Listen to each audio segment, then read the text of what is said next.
जो काम 70 साल में नहीं हुआ, उस काम को करने में तकलीफ तो होगी, आपको भी अंदाजा होगा। इस देश को भ्रष्टाचार ने बर्बाद किया है कि नहीं किया है? भ्रष्टाचार ने देश को लूटा है कि नहीं लूटा है? भ्रष्टाचार ने गरीब का सबसे ज्यादा नुकसान किया है कि नहीं किया है? भ्रष्टाचार ने गरीब का हक छीना है कि नहीं छीना है? हमारी सभी मुसीबतों की जड़ में भ्रष्टाचार है कि नहीं है? अब मुझे बताइए, भ्रष्टाचार रहना चाहिए कि जाना चाहिए? भ्रष्टाचार रहना चाहिए कि जाना चाहिए? भ्रष्टाचार को खत्म करना चाहिए कि नहीं करना चाहिए? मुझे बताइए, ये अपने आप जाएगा क्या? ये अपने आप जाएगा क्या?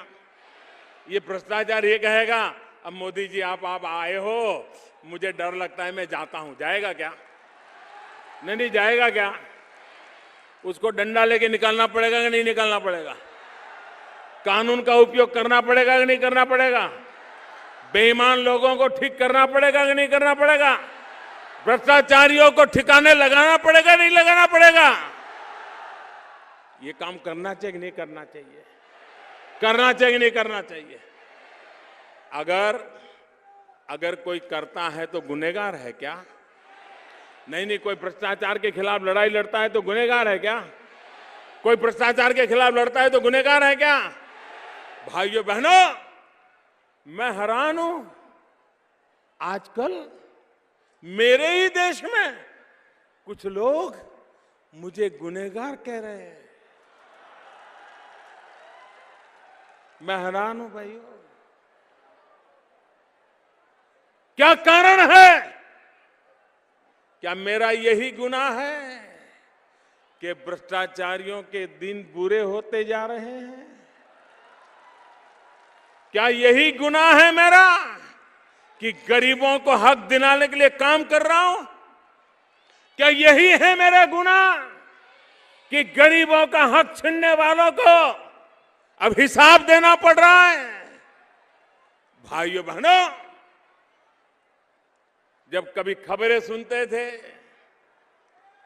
कि किसी के घर में रेड लगी तो बिस्तर के नीचे से करोड़ों करोड़ों रुपये मिल गए। ये पैसे किसके थे भाई? ये पैसे किसके हैं? ये पैसे किसके हैं? हिंदुस्तान की पाई पाई पर अगर किसी का अधिकार है तो 125 करोड़ देशवासियों का है। दोस्तों,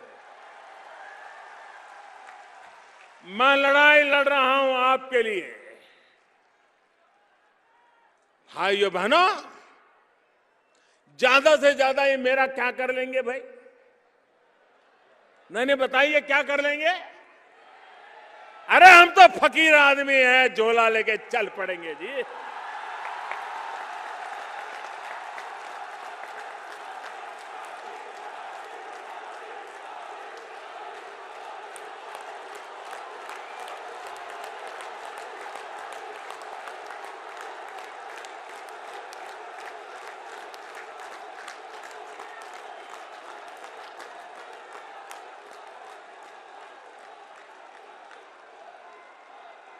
और भाइयों बहनों,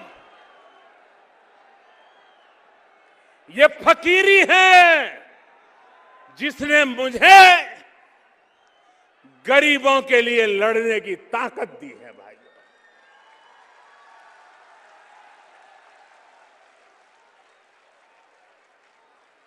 बैंकों का राष्ट्रीयकरण हुआ था,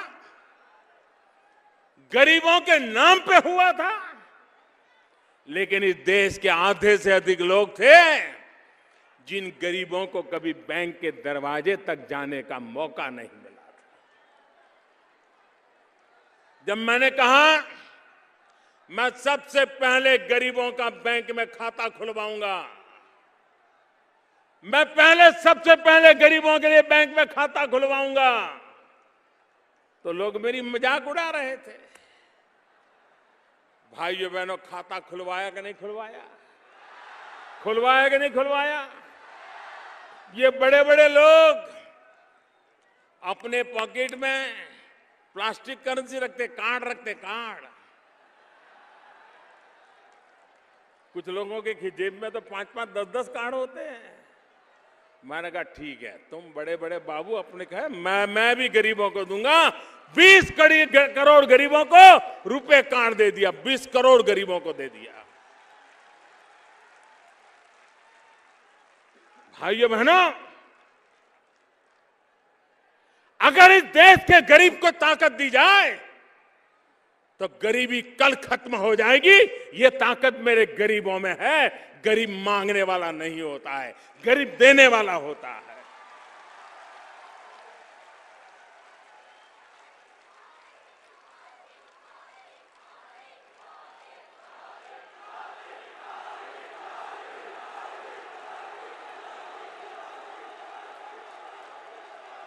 और इसलिए भाइयों बहनों,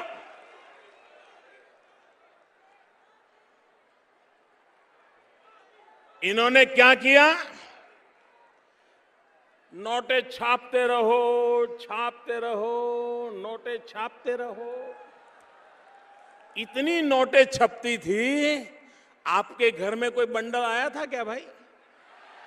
आपके घर में कोई बंडल आया था क्या?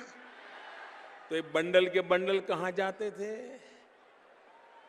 नोटें छप रही थी, महंगाई बढ़ रही थी और नोटों के बंडल कहीं छिप जाते थे।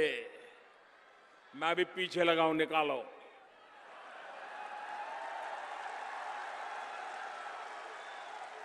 आ रहा है, आपने देखा होगा, कोने कोने से। और कुछ लोग तो गरीबों के जाके पैर पकड़ते हैं। अरे तुम तो कितने अच्छे हो, तेरे दादा मेरे यहां मजदूरी करते थे, तेरी माँ मेरे बर्तन साफ करती थी। अरे तुम तो बहुत अच्छे हो, देखो बच्चे बड़े हो गए हैं, ऐसा करो मेरा ये 2-3 लाख रुपया तुम्हारे खाते में डाल दो।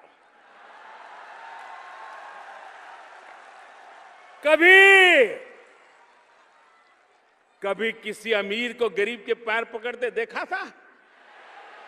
भाइयों बहनों, आज जिन बेईमान लोगों ने पैसा जमा किया है वो गरीबों के घर में भी कतार लगा के खड़े हैं।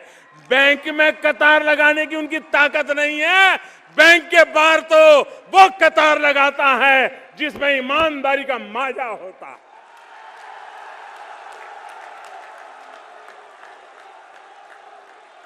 जिसमें दम होता है, जो बैंक के बाहर कतार लगाता है। बेईमान लोग गरीबों के घर के बाहर चोरी छुपकी से कतार लगाए हैं।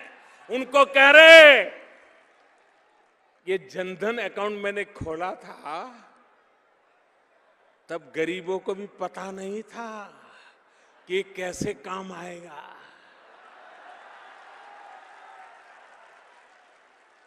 काम आ रहा है कि नहीं आ रहा है? काम आ रहा है कि नहीं आ रहा है?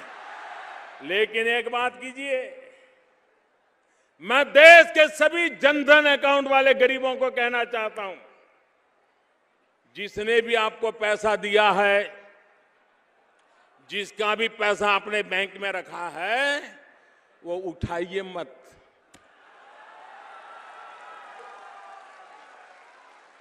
बिल्कुल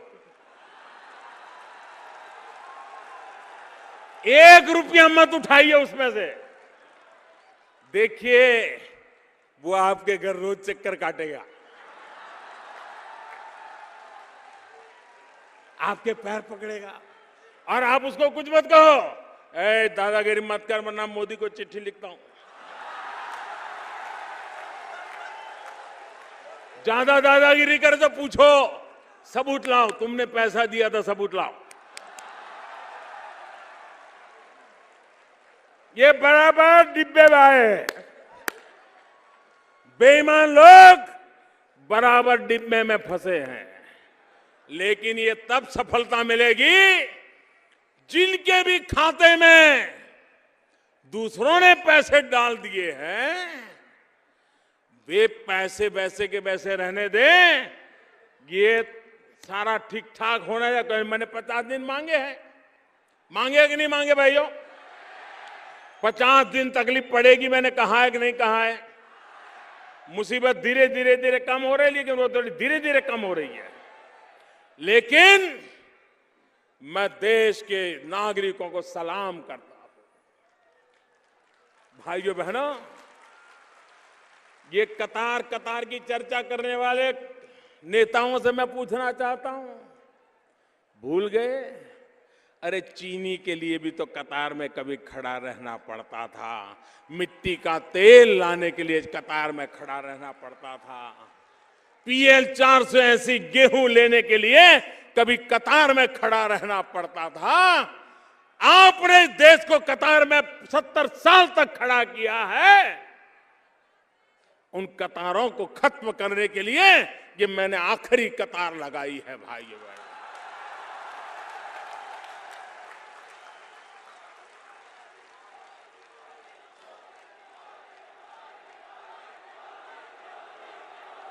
मुझे बताइए, ये जनधन अकाउंट वाले जितने हैं, ये अपने पैसे जो बैंक में आए हैं किसी के, उसको रखे रखोगे कि नहीं रखे रखोगे?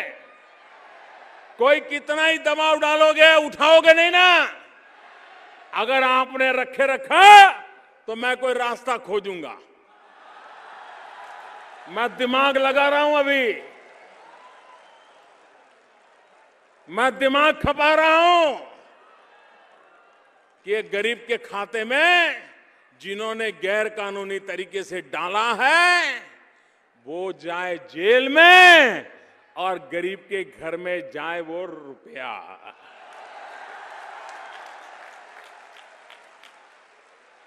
और वो कोई दयादान नहीं है, उन्हीं का है, ये उन्हीं को लूट करके इकट्ठा किया है। भाइयों बहनों, मैं हैरान हूं। आपने देखा होगा अच्छे अच्छे लोगों के चेहरे पर से चमक चली गई। पूरा दिन मोदी मोदी कर रहे हैं, मोदी मोदी। पहले पूरा दिन करते थे money money money money money, अभी बोल रहे मोदी मोदी मोदी।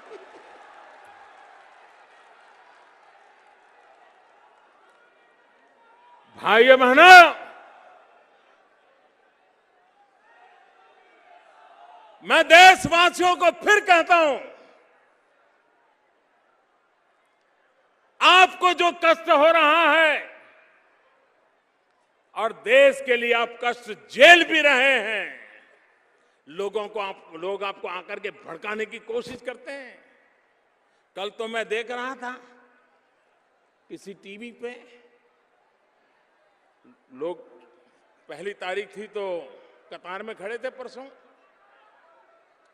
तो सुबह सुबह पहुंच गए और पूछ रहे थे, और सवाल भी ऐसे पूछते थे उनको गुस्सा लाने के लिए। काफी सवाल पूछने के बाद वो एंकर ने ईमानदारी से रिपोर्टिंग किया।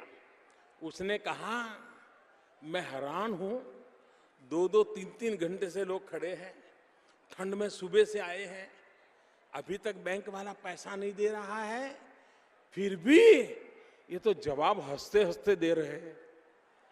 कोई गुस्सा नहीं कर रहा है, कोई मोदी के खिलाफ बोल नहीं रहा है। भाइयों बहनों, देश की जनता को इरादे नेक है ये पता चल जाता है, ईमानदारी का प्रयास है ये पता चल जाता है, और विश्वास हो जाता है तो ये देश कुछ भी सहने को तैयार होता है। ये मैंने अनुभव किया है।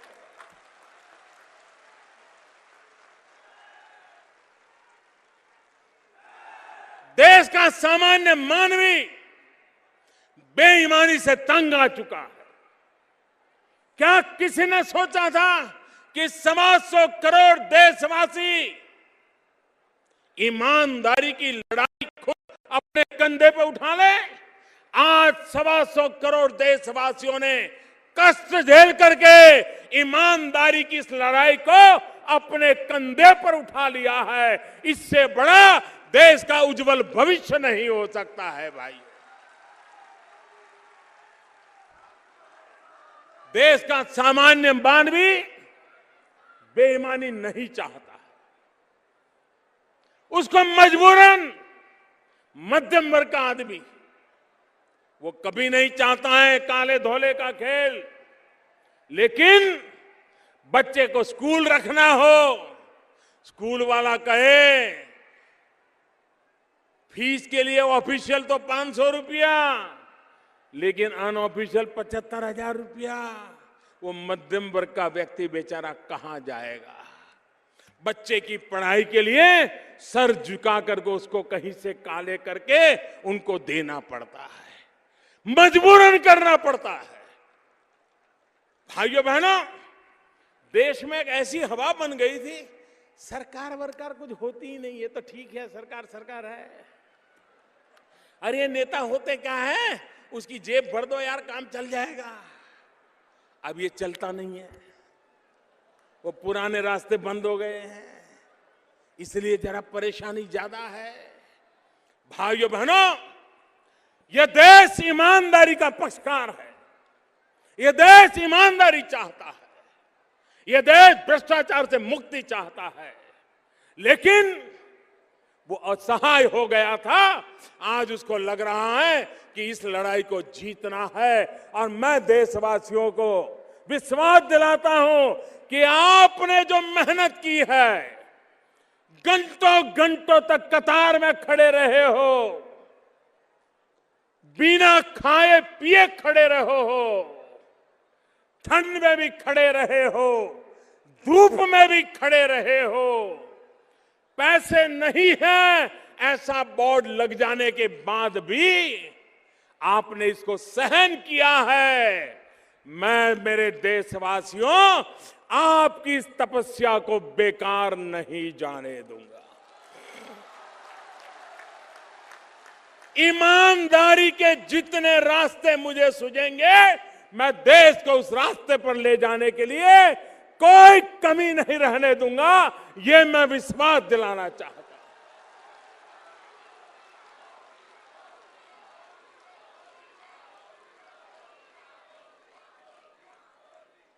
भाइयों बहनों, पहले की सरकारों ने नोटें छाप छाप करके अपनी गाड़ी चलाई और नोटें निकल करके भी बड़े बड़े जगह पे पहुंच जाती थी।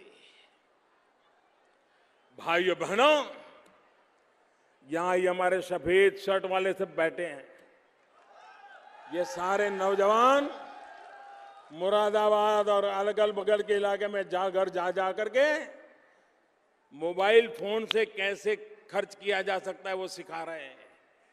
भाइयों बहनों, अब जमाना चला गया, अब वक्त बदल चुका है। अब तो मोबाइल फोन में ही आपकी बैंक आ गई है, आपके मोबाइल में ही आपकी बैंक है, आपके मोबाइल फोन में ही आपका बटुआ है। अगर आपके पैसे बैंक में पड़े हैं तो आप मोबाइल फोन से जो खर्च करना है कर सकते हैं, खरीदना है खरीद सकते हैं, सारी व्यवस्था उपलब्ध है। इसके लिए एटीएम पर जाकर के नोट निकालना जरूरी नहीं है, आप अपने मोबाइल फोन से भी खर्चा कर सकते हैं। कुछ लोग कहते हैं हमारा देश गरीब है, लोग अनपढ़ है, लोगों को कुछ आता नहीं है। भाइयों बहनों, अरे दुनिया के पढ़े लिखे देश भी जब चुनाव होता है ना, तो बैलेट पेपर पर नाम पढ़ करके फिर थप्पा मारते हैं। आज भी अमेरिका में भी ये हिंदुस्तान है, जिसको आप अनपढ़ कहते हो, गरीब कहते हो, वो बटन दबा करके वोट देना जानता है, बटन दबा करके देना जानता है। भारत के लोगों की ताकत को कम मत आंकिए। एक बार उसको पता चले कि ईमानदारी का रास्ता यह है तो मेरे देश का गरीब से गरीब भी चल पड़ता है। मैं देख रहा हूं सब्जी बेचने वाले, दूध बेचने वाले, आजकल मैंने एक व्हाट्सएप देखा, सच्चा झूठा तो भगवान जाने, व्हाट्सएप पर तो बहुत सी चीजें ऐसी ऐसी भी आती है। मुझे किसी ने दिखाया कि कोई भिखारी कार खड़ी रही तो भिक्षा मांगने के लिए गया, तो कार में जो बैठे थे उन्होंने कहा, भाई छुट्टे पैसे नहीं है, हम तेरी मदद तो करना चाहते हैं। तो उसने कहा, आप चिंता मत करो। उसने अपने फटे थैले में से पॉश मशीन निकाला, बोले डेबिट कार्ड दो मैं कर लेता हूं जी। अब ये वीडियो सच है झूठ है मुझे मालूम नहीं, मुझको किसी ने दिखाया। कहने का मतलब यह है, हिंदुस्तानी नई चीज को स्वीकार करने में देर नहीं करता है, अगर सही तरीके से बात पहुंचाई जाए। हमने अभियान चलाया था एलईडी बल्ब का, हमने लोगों को कहा कि बिजली का जो ये लट्टू लगाते हो ना, वो ज्यादा बिजली खा जाता है और आपके पैसे जाते हैं। ये नया लट्टू निकला है वो लगाइए, आपके पैसे भी बच जाएंगे और बिजली भी बच जाएगी। इस देश के करोड़ों करोड़ों लोगों ने लट्टू बदल दिए भाइयों, लट्टू बदल दिए।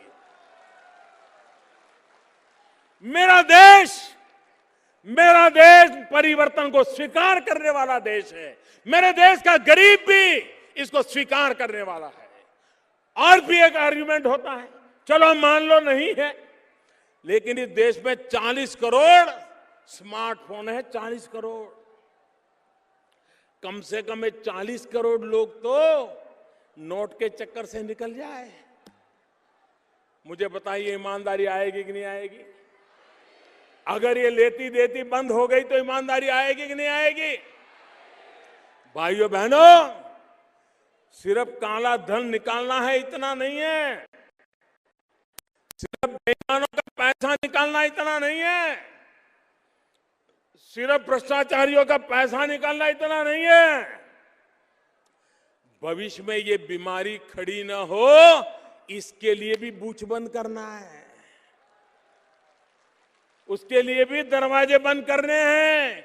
और वो अगर बंद करने हैं तो आपको मुझे मदद करनी पड़ेगी। करोगे? पक्का करोगे?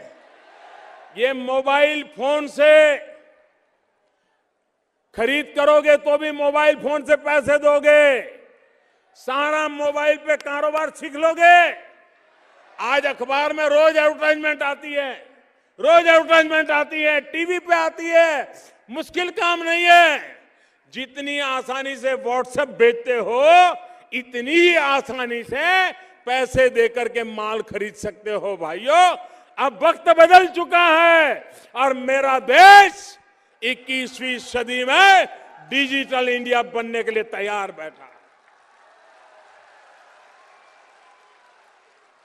भाइयों बहनों, बेईमानी के सारे दरवाजे बंद करने के लिए मुझे मदद चाहिए। सिर्फ काला धन निकले, भ्रष्टाचार जाए इतना नहीं, बेईमानी के सारे रास्ते बंद करने का यही तरीका है। नोटे छाप छाप करके हम बेईमानों की मदद करना नहीं चाहते भाई। और इसलिए मैं आपसे आग्रह करता हूं। और दूसरा, मैं फिर से एक बार देशवासियों को मैंने 50 दिन कहा था, मैं रात दिन लगाऊं मेरे भाइयों बहनों, आपकी तकलीफ मेरी तकलीफ है, मेरे किसानों की तकलीफ मेरी तकलीफ है। और मैं किसानों को विशेष रूप से वंदन करना चाहता हूं, तकलीफ के बाद भी बुआई में कमी नहीं आने दी। पिछले साल से बुआई बढ़ी है। ये किसानों को सलाम करता हूं, जिन लोगों को इस देश की ताकत का परिचय नहीं है, वो भ्रम फैला रहे हैं, निराशा का वातावरण पैदा कर रहे हैं। भाइयों बहनों, ये देश सशक्त है, देश का नौजवान सशक्त है। और जिस देश के पास 65% लोग 35 साल से कम उम्र के हो, वो नौजवान देश को कहां से कहां पहुंचा सकता है। ये मौका है मेरे नौजवानों, देश को कहीं से कहीं पहुंचाने का। लोगों को सिखाइए कि हाथ में नोटों होने के बाद भी खरीदी भी की जा सकती है, पैसे भी चुकता किया जा सकता है। इनको सिखाइए, हर एक को सिखाइए। देखिए भाइयों, ईमानदारी के सारे रास्ते खुल जाएंगे। मैं फिर एक बार आप सबका हृदय से बहुत बहुत आभार व्यक्त करता हूं। मेरे साथ पूरी ताकत से बोलिए, भारत माता की। आपको लगता है कि ये लड़ाई जीतनी है, बेईमानी खत्म करनी है, तो खड़े होकर के तालियां बजाइए, जोर से तालियां बजाइए। बेईमानों को संदेश दीजिए, देश बेईमानों को स्वीकार नहीं करेगा, देश बेईमानी को स्वीकार नहीं करेगा, देश ईमानदारी की ओर चल पड़ेगा। आइए भाइयों बहनों, आइए हम सब मिलकर चले। 70 साल की बीमारी को बंद करनी है, 70 साल की बीमारी से देश को बचाना है। आइए मेरा साथ दीजिए, दोनों मुट्ठी बंद करके बोलिए, भारत माता की। आवाज हर बेईमानों के रोंगटे खड़े कर दे ऐसी होनी चाहिए, हर बेईमान थरथरा करके कांपने लगे ऐसी होनी चाहिए। भारत माता की, भारत माता की, भारत माता की। ਆਪ ਜੀ ਦੇਖ ਰਹੇ ਹੋ ਪਟਿਆਲਾ ਟੀਵੀ। ਪਟਿਆਲਾ ਟੀਵੀ ਜੋੜੇ ਆਪ ਜੀ ਨੂੰ ਸੋਹਣੇ ਪੰਜਾਬ ਅਤੇ ਦੇਸ਼ ਨਾਲ। ਹਮੇਸ਼ਾ ਦੇਖਦੇ ਰਹੋ ਪਟਿਆਲਾ ਟੀਵੀ।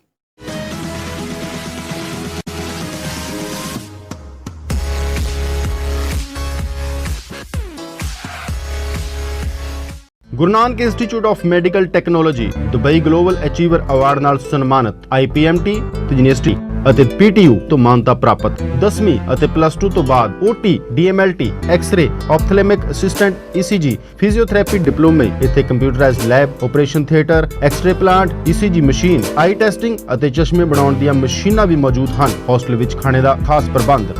ਅੱਜ ਹੀ ਸੰਪਰਕ ਕਰੋ Guru Nanak institute of medical technology, main road, factory area, ਨੇੜੇ ਸ਼ਿਵ ਮੰਦਿਰ, ਪਟਿਆਲਾ।